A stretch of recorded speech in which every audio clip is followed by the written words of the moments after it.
नारद संचार आर्थिक समाचार के इस ताज़ा अंक में हमारे सभी दर्शकों का स्वागत है। आप सभी जानते हैं कि आज देश दुनिया के समक्ष क्या स्थिति है। अमेरिका के टैरिफ वार से उपजी अनिश्चितता अभी चल ही रही थी कि 22 अप्रैल को जम्मू कश्मीर के पहलगांव में 26 पर्यटकों की आतंकवादियों द्वारा नृशंस हत्या कर दी गई। इससे देश भर में गहरा आक्रोश उठा है। इस वारदात के बाद भारत और पाकिस्तान जो पुराने प्रतिद्वंदी हैं, एक बार फिर से आमने सामने आ गए हैं। रूस और यूक्रेन के बीच लड़ाई से यूरोप और रूस के बीच जो है दूरी बनी हुई है। इजराइल और हमास से भी कहीं ना कहीं पश्चिमी एशिया में तनाव बना हुआ है। और ऐसे में भारत और पाकिस्तान के बीच तनाव बढ़ने से एक बार जो दुनिया की चिंता थी वो और बढ़ गई है। प्रधानमंत्री नरेंद्र मोदी ने पहलगाम हमले के लिए जिम्मेदार आतंकवादियों और उनके संरक्षकों को कड़ी चेतावनी दी है। उन्होंने कहा कि उन्हें जो है बड़ी कीमत चुकानी पड़ेगी। कल्पना से परे कठोर से कठोर सज़ा उन्हें मिलेगी। भले ही वह कहीं भी हो, उन्हें सज़ा मिलेगी। इस कार्रवाई के लिए देश की तीनों सेनाओं को खुली छूट दे दी गई है। भारतीय सेना बदले की इस कार्रवाई का लक्ष्य तय करेगी और कब ये काम करना है वो स्वयं तय करेगी। सेना को इसके लिए खुली छूट दे दी गई है। अब सेना क्या कदम उठाएगी, कब उठाएगी, इस बारे में कुछ भी कहना मुश्किल है। आर्थिक लिहाज से ये कठिन समय है। हालांकि प्रधानमंत्री नरेंद्र मोदी की सरकार पर देश का भरोसा है। वह जो भी कदम उठाएगी सोच समझ कर उठाएगी। इससे पहले 2016 में जब उड़ी में हमला हुआ था और 2019 में जब पुलवामा में सीआरपीएफ के जवानों पर आतंकवादी हमला हुआ था, उस समय भी मोदी सरकार ने आतंकवाद के खिलाफ कड़ी कार्रवाई कर उन्हीं की भाषा में करारा जवाब दिया था।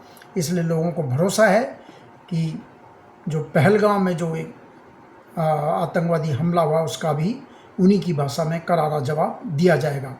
बहरहाल देश की आर्थिक स्थिति की अगर हम बात करें, शेयर बाजार इस समय सुधार की राह पर है। मार्च तक जो विदेशी निवेशक यहाँ बिकवाली करने में लगे थे वो फिर से निवेश करने लगे हैं। बम्बई शेयर बाजार का सूचकांक घटते हुए 76,000 के आसपास आ गया था, बढ़कर अब 80,000 से ऊपर निकल गया है। सोने के दाम 1 लाख रुपए से ऊपर निकल गए थे, फिलहाल कुछ नीचे हैं, मतलब 1 लाख के आसपास बने हुए, 98,000 कुछ रुपए के आसपास। और चांदी भी 1 लाख के आसपास चल रही है। 1 लाख रुपए किलो सोना, 1 लाख रुपए के आसपास जो भी है प्रति 10 ग्राम। सोने ने पिछले 1 साल में निवेशकों को 35% का जोरदार रिटर्न दिया है। यानी इतने सोने के दाम काफ़ी बड़े हैं। अगर पहले 100 रुपये थे तो अब 135 रुपये तक पहुंच गए हैं। तो सोना क्यों इतनी तेज़ी से बढ़ा है? पिछले वीडियो में हमने बताया था कि जब भी दुनिया में अनिश्चितता गहराती है तो सोने में निवेश बढ़ जाता है। सोने को ऐसी पूंजी माना जाता है कि जो हर समय उसका जो है डिमांड रहती है, उसका आकर्षण रहता है, वो बेचकर आप जो है अपना हासिल कर सकते हैं। हालांकि कुछ विशेषज्ञों ने भविष्य में सोने के दाम घटने की संभावना जताई है।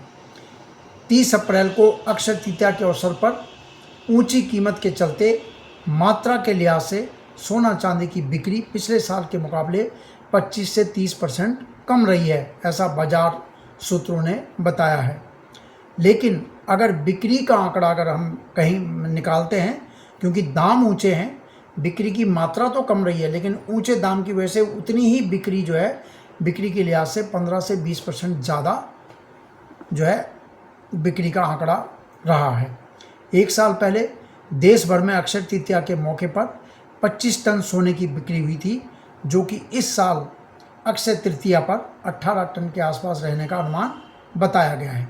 अक्षय तृतीया आप जानते हैं, इस मौके पर सोना, चांदी, नया वाहन, कोई भी नई चीज़ ऐसा खरीदना शुभ माना जाता है।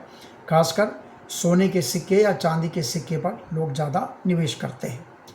जीएसटी देश में खरीद फरोख्त किस तरह चल रही है उसका एक पैमाना, इसको आप बता सकते हैं, मान सकते हैं। तो अप्रैल के आंकड़े आए हैं। 1 मई को अप्रैल के आंकड़े जारी हुए हैं। अप्रैल 2025 में कुल मिलाकर 2,36,716 करोड़ रुपए की जीएसटी प्राप्ति रही है। देखिए, अब 2 लाख से ऊपर ही रहती है जीएसटी प्राप्ति। कहाँ तो पहले 1 लाख का आंकड़ा पाने के लिए भी बड़ा इंतज़ार करना पड़ा, प्रतीक्षा करनी पड़ी, उसके बाद 1.5 लाख, और अब ये 2 लाख करोड़ रुपये से ऊपर रहता है। नेट जीएसटी यानी जो भी रिफंड है, जो भी लेना देना, उसके बाद जो नेट जीएसटी है वो अप्रैल में 2,09,000 करोड़ रुपए रहा, जो कि पिछले साल के मुकाबले 9.1% जो है ज़्यादा रहा है। तो जीएसटी के मोर्चे पर भी अच्छा परिदृश्य देश में आर्थिक गतिविधियों का दिखता है। आर्थिक स्थिति के बारे में वित्त मंत्रालय की एक मासिक रिपोर्ट जारी होती है। तो अप्रैल के अंत में जो मासिक रिपोर्ट मार्च की जारी की गई है, मार्च की मासिक रिपोर्ट अप्रैल अंत में जारी हुई है। तो इसमें वित्त मंत्रालय ने कहा है कि जो वैश्विक अनिश्चितता है उसकी तरफ इशारा करते हुए कहा है कि वित्त वर्ष 2025-26 जो अब अप्रैल से शुरू हुआ है, इसमें जो है आर्थिक वृद्धि के रास्ते पर जो है जोखिम दिखाई देता है। अनिश्चितता है, कई बातें हो रही हैं, तो आर्थिक वृद्धि के सामने एक चैलेंज है कि हम इसको कैसे ऊंचा रख सकते हैं, कैसे आगे इसमें ग्रोथ जो है उसको बनाए रख सकते हैं।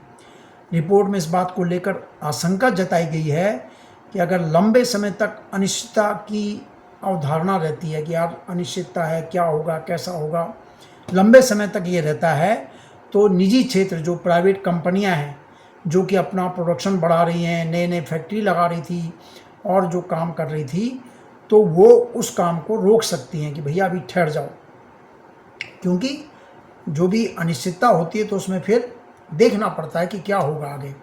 और ये काफ़ी लंबे समय से पहले से चल रही है, जब से रूस और यूक्रेन की लड़ाई हुई है, इजराइल और हमास में लड़ाई हुई है, और अब ये जो ताज़ा संकट खड़ा हुआ है।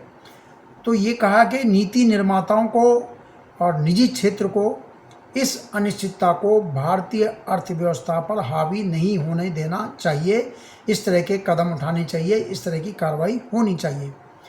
इस रिपोर्ट में कहा कि घरेलू अर्थव्यवस्था जो है उस पर पूरा भरोसा है। घरेलू अर्थव्यवस्था का आकार लगातार बढ़ रहा है, इसमें ग्रोथ हो रही है, पूंजी निर्माण से अर्थव्यवस्था में जो है निवेश बढ़ रहा है, आय बढ़ रही है, मांग बढ़ रही है, अतिरिक्त क्षमता का निर्माण भी इसकी वजह से बढ़ रहा है। तो नीति निर्माता और निजी क्षेत्र को इस अवसर को हाथ से नहीं जाने देना चाहिए। आज जो भी कदम उठाया जाएगा, जो भी कार्य करेंगे, वो सामान्य दिनों के मुकाबले कहीं बेहतर प्रभाव अर्थव्यवस्था पर डालेंगे, इसलिए पीछे नहीं हटना चाहिए। भारतीय रिजर्व बैंक ने अप्रैल के शुरू में जो मौद्रिक नीति घोषित की, उसमें 2025-26 के लिए आर्थिक वृद्धि का अनुमान 6.5% रखा गया है कि 6.5% वृद्धि रहेगी अप्रैल से जो ये साल शुरू हुआ है और अगले साल मार्च तक चलेगा। इससे पहले 2024-25 जो पिछला वित्त वर्ष है मार्च में ख़त्म हो गया, उसमें भी 6.5 था, और उससे पहले 2023-24 में 9.2% की जीडीपी ग्रोथ रेट हमने हासिल की है। उसके बाद ये 6.5 बना हुआ है। क्योंकि कोरोना काल के बाद डिमांड बढ़ी थी तो ग्रोथ काफ़ी ऊंची थी, कोरोना काल में काफ़ी गिर गई थी, उसके बाद ऊंची रही, फिर थोड़ी और ऊंची रही, फिर अब अपने लेवल पे आ रही है। पहले रिजर्व बैंक ने कहा कि 6.7 रहेगी, अब कह रहा है 6.5 रहेगी। आर्थिक सर्वेक्षण में भी चालू वित्त वर्ष के दौरान आर्थिक वृद्धि 6.3 से 6.8% के दायरे में रहने का अनुमान व्यक्त किया गया है।